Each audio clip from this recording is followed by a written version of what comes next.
A primavera está a chegar e com ela novos ritmos de leitura. Leia artigos de opinião e receba acesso antecipado a todos os episódios Podcast Plus. Acompanhe a atualidade ao minuto. Assine hoje o Observador com até 58% de desconto e habilite-se a ganhar uma tote bag e um voucher da Livraria Almedina. Tudo em observador.pt. 11 em ponto.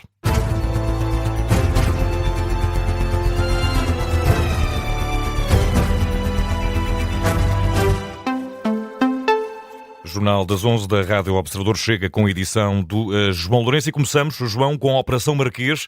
Isto porque Pedro Dalil, antigo advogado de defesa do José Sócrates, já está a responder a mais um processo disciplinar. Os 3 advogados de defesa escolhidos pelo antigo Primeiro-Ministro estão todos sob algum tipo de escrutínio disciplinar da Ordem dos Advogados, devido à forma como atuaram durante este processo.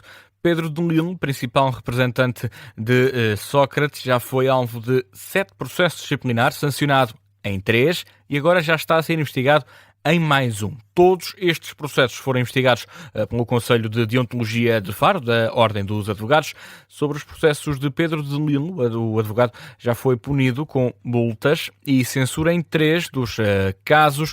Outro dos processos foi arquivado e os outros 3 foram também arquivados na sequência de anistia papal aplicado em 2023. Agora, o novo processo surge na sequência da participação do Juízo Central Criminal de Lisboa, onde decorre o julgamento da Operação Marquês. O Observador tentou contactar Pedro Dalil, mas não foi possível obter uma resposta até agora. E este é um artigo que a esta hora faz manchete no site do Observador, em observador.pt. É assinado pelo jornalista João Paulo Godinho. Seguimos nesta edição de Anzoso com o novo Presidente da República, António José Seguro, que manifesta firme reprovação perante o impedimento de realização da missa de Domingo de Ramos em Jerusalém, que foi imposto pelas autoridades de Israel. Firme reprovação e profunda preocupação. Duas frases que estão plasmadas no comunicado no site da Presidência, da autoria, neste caso, do chefe de Estado. António José Seguro, a condenar os acontecimentos que atingiram a comunidade cristã local e o princípio universal de liberdade religiosa. Como recordar que a polícia israelita impediu o patriarca latino de Jerusalém e o padre da Igreja do Santo Sepulcro de entrarem num local sagrado neste domingo para celebrar a missa do Domingo de Ramos. O Ministério dos Negócios Estrangeiros português também reprovou este acontecimento. Na rede social X, o gabinete de Paulo Rangel pede a Tel Aviv que garanta e pratique a liberdade de religião e de culto. E em resposta, o Patriarcado de Lisboa pede que, quando se fala de liberdade religiosa, pede que prevaleça a sabedoria. O Dom Rui Valério também já reagiu a este acontecimento relativamente à missa impedida ao Patriarca Latino de Jerusalém. Numa nota remetida ao Observador, o Patriarca de Lisboa pede que prevaleça a sabedoria que sabe reconhecer na liberdade religiosa, não como uma concessão, mas uma condição indispensável para a paz duradoura entre os povos. Dom Rui Valério diz por isso que acolheu esta notícia com particular gravidade. E na missa de Domingo de Ramos, celebrada no Vaticano, o Papa Leão XIV rejeita, João Lourenço, a ideia de que Deus justifica a guerra. Diz o chefe da Igreja, em mais uma, neste caso na missa de Domingo de Ramos, no Vaticano, na Praça de São Pedro, perante milhares de pessoas, o Sumo Pontífice reiterou que Deus não ouve as orações daqueles que incentivam e participam na guerra.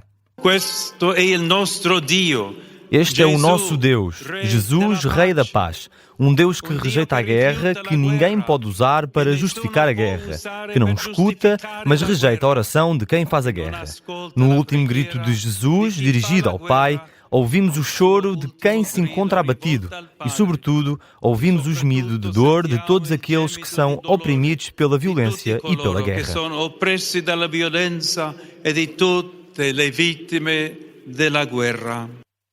Papa Leão XIV na missa de Domingo de Ramos este domingo no Vaticano.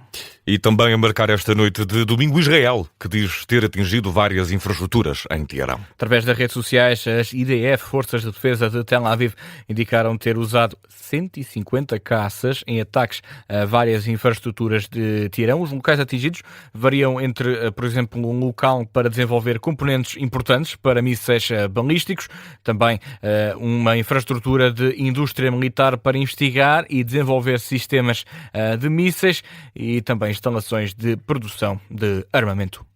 Mudamos de tema nesta edição das 11 para falar de atualidade nacional. Isto porque o PS recusa rupturas com o Governo, mas garante João Lourenço que vai continuar a ser vigilante face aos erros do Executivo. João Luís Carneiro quer chamar o Governo a ir a jogo e posicionar-se face às propostas alternativas que o PS vai apresentar num futuro próximo. No encerramento do Congresso em Viseu, José Luís Carneiro apresentou várias iniciativas para os próximos tempos. Assegura ainda que o Partido Socialista vai continuar a ser responsável na forma de fazer oposição. Miguel Viterbo Dias. O partido pediu uma oposição mais firme, mas José Luís Carneiro recusa a ruptura com o PSD. Somos hoje um partido de oposição responsável, construtiva, mas firme, para dizer não àquilo que há que dizer não.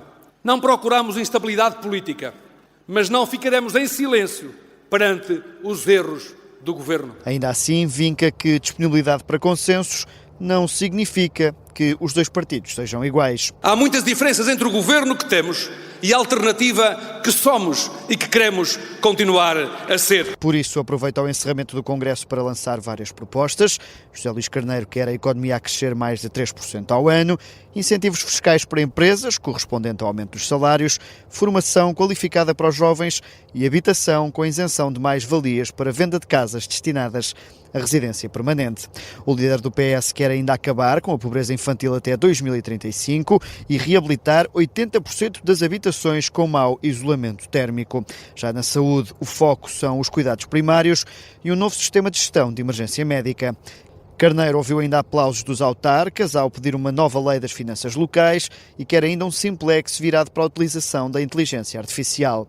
Com tanta proposta na mesa, mostra disponibilidade para convergências. Disponíveis para convergir com o Governo nas matérias essenciais ao interesse nacional. O secretário-geral do PS, que ainda assim afasta-se já num tema, a reforma laboral. No Governo estão do lado do passado.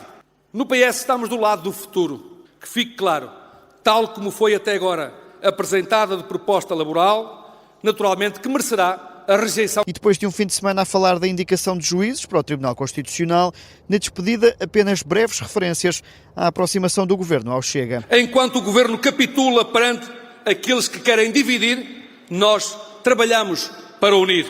José Luís Carneiro no primeiro congresso como líder do Partido Socialista. Jornalista Miguel Viterbo Dias com os destaques do encerramento do Congresso do PS. Os órgãos nacionais propostos por José Luís Carneiro foram eleitos com mais de 88% dos votos. Tempo ainda nesta edição das 11 para falar de desporto e apesar de muito futebol de seleções, há muitas partidas de clubes que tiveram destaque neste último domingo de março. E precisamente começamos com uma autêntica cimeira de líderes, neste caso na Liga 3. Na visita até a Amarante, a Académica empatou um golo frente à equipa da casa, o Amarante. As duas formações terminaram assim a primeira volta desta fase de apuramento de campeão da terceira divisão portuguesa com os mesmos pontos, 16. No entanto, a Briosa aparece em primeiro, pois tem mais 2 golos marcados. Na segunda Liga, a União Desportiva de Leiria venceu o Paços de Ferreira, em casa emprestada por 2-0, aproxima-se assim da zona de play-off de subida à Primeira Liga, está agora no 4º posto da classificação. E nem só de futebol se faz o desporto, vamos falar também de modalidades. E há taças para entregar, desde logo no basquetebol feminino. O Benfica venceu já esta noite a prova rainha do basquetebol, Taça de Portugal, por 76-56, frente ao Gdessa.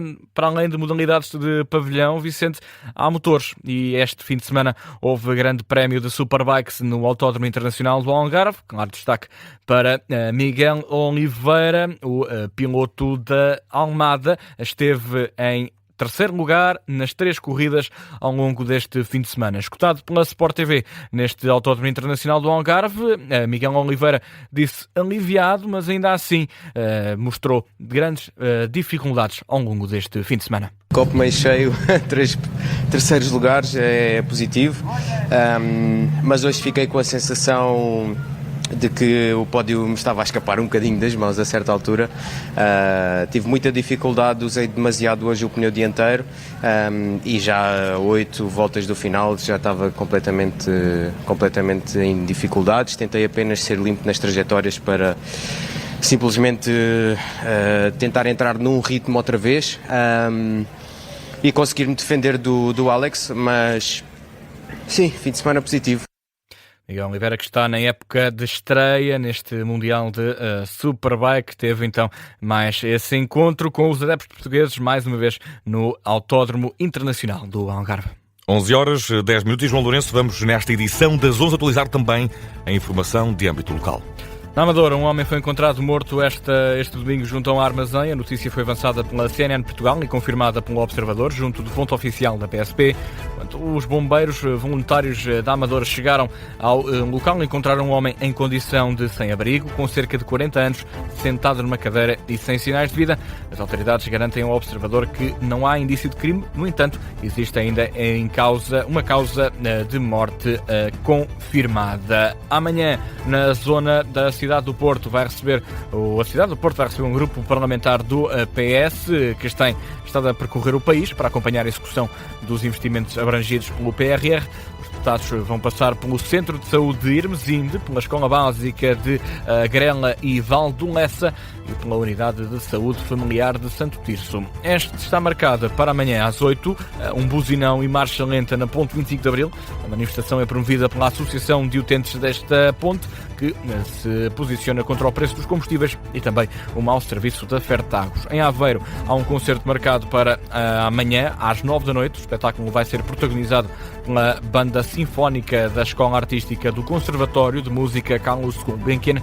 Está integrado no círculo. O Conservatório celebra a primavera, começa às 9 da noite no Auditório Orlando de Oliveira. Caldas da Rainha, o Instituto da Conservação da Natureza e das Florestas, dinamiza uma atividade com o objetivo de monitorizar aves na época da reprodução. O ateliê vai decorrer nesta terça-feira de manhã no Centro Ecológico Educativo do Paul de Tornada. O preço do participante é até aos 4€. Para terminar, meia maratona de Leiria em 2026, este ano, à data 18 de outubro.